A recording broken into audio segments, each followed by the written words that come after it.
130 करोड़ लोगों के आप प्रधानमंत्री है, ना कि आप सिर्फ अल्पसंख्यक को छोड़ करके 80% लोगों के प्रधानमंत्री हैं। कि एक 20% की आबादी वाले जो मुल्क में अल्पसंख्यक लोग रहते हैं, उनके भी बीच में त्योहार आते हैं। क्या उसका नाम लेना आपको अच्छा नहीं लगता? जब प्रधानमंत्री हो जाता है तो वो किसी पार्टी का प्रधानमंत्री नहीं होता है, वो देश का प्रधानमंत्री होता है।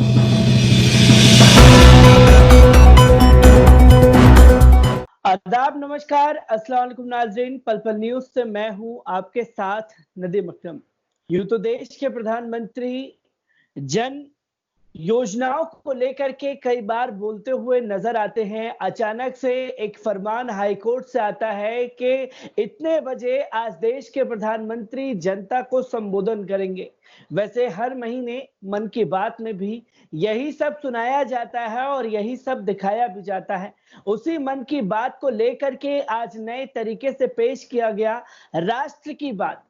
राष्ट्र से 4 बजे अभी थोड़ी देर पहले देश के प्रधानमंत्री जी ने संबोधन किया और उनके संबोधन पे हटते ही कई सारे सवाल खड़े हो गए हैं, जिस पर हमसे बात करने के लिए एआईसीसी के मेंबर इंतखाब आलम साहब मौजूद हैं और पेशे से एडवोकेट भी हैं। तो इंतखाब साहब, आपने 18 मिनट का पूरा संबोधन सुना, क्या उससे देश की जनता संतुष्ट है? क्योंकि जिस तरीके से देश में पेट्रोल डीजल के दाम लगातार बढ़ रहे हैं, उसका कोई जिक्र नहीं, अपनी योजनाओं का बताना बहुत ज्यादा जरूरी हो गया। किस तरीके से देखते हैं इन चीजों को? देखिए, कल ही कांग्रेस पार्टी द्वारा आयोजित तेल और डीजल के बढ़ते हुए दाम के लिए आंदोलन का स्वरूप रखा गया था और पूरे भारत में आम कांग्रेस जन ने इसका जम के विरोध किया था। और इस विरोध के माध्यम से इस बात को एहसास दिलाया गया था सरकार को कि अंतर्राष्ट्रीय मुद्दे स्तर पर जब दाम गिर रहे हैं तो आप दाम क्यों बढ़ा रहे हैं। लेकिन आज लगातार उन बातों को ध्यान ना देते हुए भी, जनता की हित की बात नहीं भी देते हुए, आम जनमानस जब पेट्रोल पंपों पर जाकर के तोड़फोड़ करने लगा, जहां कोई पार्टी का कहीं कोई कार्यकर्ता नहीं था, तो आज आम जनमानस में ये बातें आ रही हैं कि जिस तरह से महंगाई बढ़ रही है और तेलों के दाम बढ़ रहे हैं, उससे परेशान होकर के आम जनमानस सड़कों पर उतरने के लिए विवश है। वहीं कांग्रेस पार्टी की राष्ट्रीय अध्यक्ष श्रीमती सोनिया गांधी जी अपने कार्यक्रम में पूरे देश में पार्टी हित के लिए और देश हित के लिए जनता के हितों को देखते हुए एक कार्यक्रम निर्धारित किया और उस कार्यक्रम के माध्यम से देश को बताने का काम किया गया। पिछले उत्तर प्रदेश में भी हमारे कांग्रेस पार्टी के अध्यक्ष अजय लल्लू जी ने जिस तरह से बर्बरता पुलिस की हुई है आज भी, और हालात ये है कि उनको कहीं ना कहीं जिस तरह से गिरफ्तार करने की जो प्रवृत्ति है, तो मूल रूप से आपको हम कहना चाहते हैं आपके माध्यम से इस पूरे देशवासी को कि सरकार दो इशू पर काम कर रही है और दो का मदद से काम कर रही है।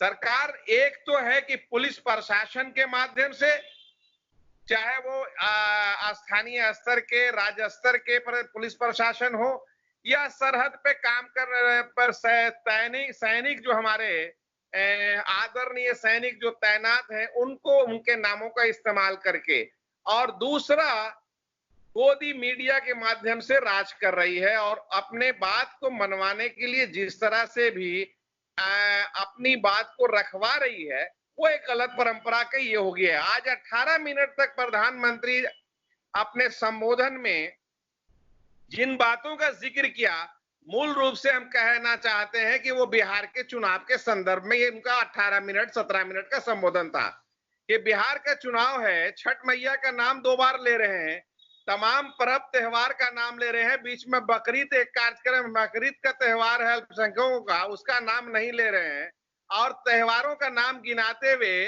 वो आगे बढ़ जाते हैं। और वहीं अपनी जो प्रधानमंत्री कल्याण अन्न योजना का जो बनाया गया है अभी, उसका आधा दर्जन बार नाम लेने का काम किया है 17 मिनट में। तो वैसे हम कहते हैं कि वो अपने प्रधानमंत्री का जो कार्यक्रम अन्न योजना का जो एक कार्यक्रम है, जिसके माध्यम से कहते हैं कि 80 करोड़ लोगों को हमें अन्न पहुंचाएंगे, वो अपना एक प्रचार का माध्यम है और कुछ नहीं है। जी, क्योंकि हमने ये देखा है जैसे कि आज देश के प्रधानमंत्री ने साफ तौर पर ये कहा कि 80 करोड़ गरीब परिवार, 80 करोड़ को अगर कंक्लूजन करने जाएँ, गरीब परिवारों को जो है राशन पहुंचाने का काम खुद प्रधानमंत्री योजनाएं जो चल रही हैं उसने किया है।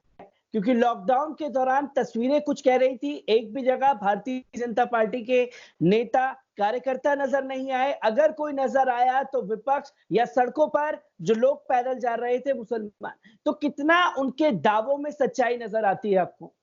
देखिए, उनका दावा बिल्कुल खोखला है। जहां 80 करोड़ परिवार की बात करते हैं, एक परिवार में अगर 5 से 6 आदमी होते हैं, तो आप समझ सकते हैं कि कितने लोग उसमें शामिल हो जाते हैं। तो पूरे देश की जो आबादी है, उसका 80% जो आबादी है, उनको आप खाना खिलाने की बात कर रहे हैं। हम कहते हैं कि जो निचले स्तर के लोग हैं, गरीब-गुरबा हैं, जो सड़कों पर रहे, रोड पर चल रहे थे, जो मजदूर जो लॉकडाउन के पीरियड में उनको आप 2 वक्त का भोजन तो मुहैया कराया नहीं, उनको अपने स्टेट में जाने के लिए ट्रेन की सुविधा और बसों की सुविधा दिया नहीं। कांग्रेस पार्टी की नेता आदरणीय प्रियंका गांधी जी ने बसों का 1000 बसों का उत्तर प्रदेश की बॉर्डर पर लायक आकर के खड़ा किया गया और उसको लोगों को भेजने के लिए, लेकिन वहां आप ध्यान दिए नहीं। आज सिर्फ अपने हाथ से अपनी पीठ थपथपा के बहादुर बनने की जो प्रवृत्ति है उसमें लगे हैं। हमें बिल्कुल थका थकाया प्रधानमंत्री आज के संबोधन में लगे कि बिल्कुल थक चुके हैं। और बीच बीच में जो आज जैसे चाइना का जो मामला आ रहा है, नेपाल का जो मामला आ रहा है, सरहद का मामला है, उस सरहद के मामले में जहां उनकी जवाबदेही बनती है, सरकार का जवाब देना बनता है कि जनता के पास कौन सा जवाब जाए और कौन सा नहीं जाए। लेकिन आज पिछले जब विपक्ष में थे तो सड़कों पर उतर कर रविशंकर जी हो, स्मृति ईरानी जी हो, ये तमाम, राजनाथ सिंह हो, सुषमा स्वराज जी चली गई, जो अरुण जेटली जी चले गए, उन वीडियो को आप देखेंगे तो पिछले 2014 के पहले जो वीडियो बना था, कांग्रेस को जो घेरने का काम किया गया था, वो तमाम वीडियो आज उल्टा है। आज सरकार जवाब मांग रही, जवाब सरकार से मांगी जा रही है, तो ये 2014 से लगातार कांग्रेस से ही जवाब मांगते हैं। ये इनका काम विपक्षों से जवाब मांगना है। और कोरोना से लड़ने के लिए जनता को अकेले छोड़ दिया गया कि आपसे जनता अकेले लड़ेगी। वो सरहद पे जो तैनात सैनिक है, उनसे सैनिक जो है आर्मी जो सरहद पर लड़ लेगी, हम केवल विपक्ष से लड़ेंगे, ये प्रवृत्ति पे चल रहे हैं। क्योंकि हमने ये देखा है जिस तरीके से आज 18 मिनट का संबोधन हुआ, उसमें ऐप्स जो 59 बैन किए गए उसके बारे में भी बोलते हुए नजर आए। ये कहा उन्होंने कि जो ऐप थे यहाँ पर वो डाटा इंफॉर्मेशन दे रहे थे हमारे सैनिकों की, उन ऐप्स को इसलिए हमने बंद कर दिया है। किस तरीके से देखते हैं जो साफ साफ झूठ जो है देश की जनता से ऐप्स को लेकर के बोल करके गए हैं? देखिए, मोबाइल पे इंटरटेनमेंट के ऐप्स बहुत सारे चाइनीज ऐप हैं, और जिसमें इन्होंने कहा कि 56 इंच का जो मेरा सीना है, उस 56 इंच सीना के जगह पर 59 ऐप को डिलीट करने की बात कर रहे हैं कि भारत के लोग अब इसको देखेंगे नहीं।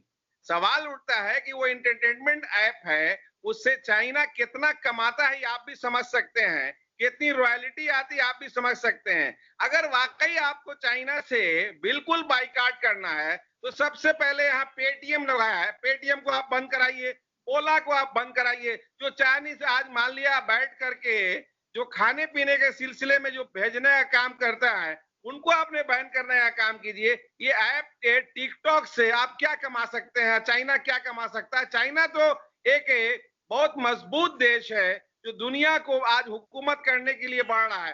सच्चाई है कि भारत आत्मनिर्भर खुद है। भारत में आत्मनिर्भरता की कोई कमी नहीं है।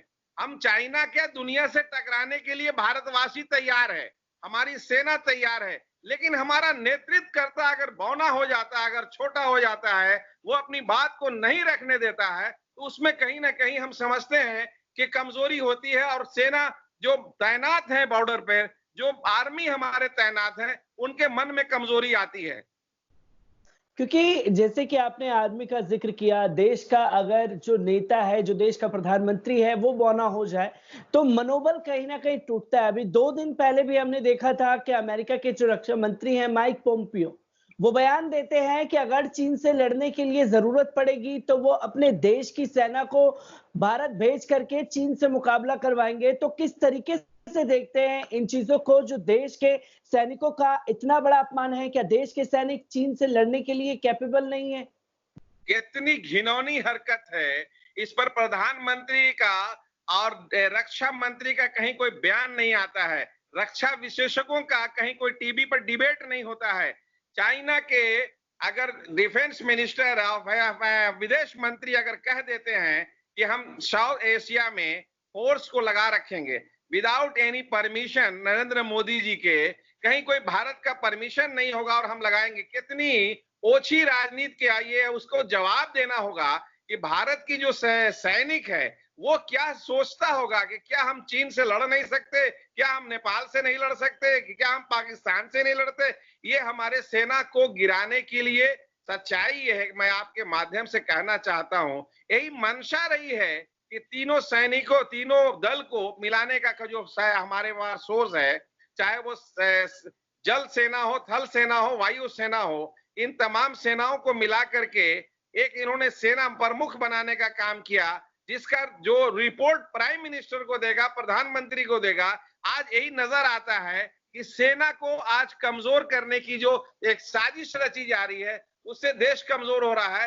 ये आज कमजोर हाथों में देश चला गया है। आज उस कमजोर हाथों से हमें निकालना होगा, नौजवानों को सड़कों पर आना होगा और ऐसी जो कपूर संघ की सरकार है जहां कोई काम माने मतलब नहीं है, जो जिस तरह से भी आज उसकी राजनीति कर रही है, उसको बंद करना होगा।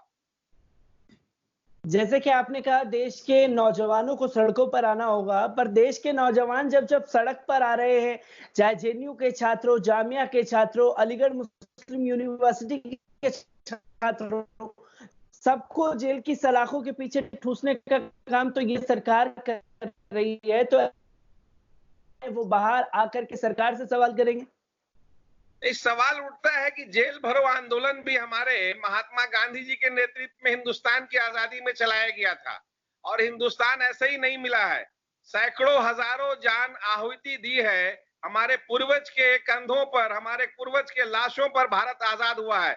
आज उसको हमको स्मरण करना होगा, याद करना होगा और उन्हीं बलिदानों के सहारे हमको आगे बढ़ना होगा। आज सच्चाई है कि देश बलिदान मांग रहा है। आज देश जो है वो बलिदान के लिए तैयार, हाथ फैलाया हुआ है कि नौजवान आगे आओ। एक के कमजोर हाथ में भारत चला गया है, एक दिशाहीन हाथ में भारत चला गया है, एक जो विजन लेस जो है सरकार है भारत में, जिसके माध्यम से कहीं कुछ नजर नहीं आ रहा है। नौजवान कुछ कहने के लिए नहीं है। आज आपके माध्यम से मैं ये भी कहना चाहता हूं कि सरकार के पास जो मंसूबा है उसको कहीं ना कहीं आम जनमानस को दबाने की कोशिश की जा रही है और वो दबाने का माहौल बनाया जा रहा है, चाहे वो किसी के माध्यम से हो, पुलिस प्रशासन के माध्यम से हो, चाहे मीडिया के माध्यम से हो। आज लोकतंत्र में बहाल रखने के लिए, एक भारत को लोकतंत्र का परबुल बनाने के लिए हम जिस तरह से भी अगर अपनी बात को रखते हैं, हमको मना किया जा रहा है। हमारी आवाज को दबाना ये भारत के लोकतंत्र पर खतरा है।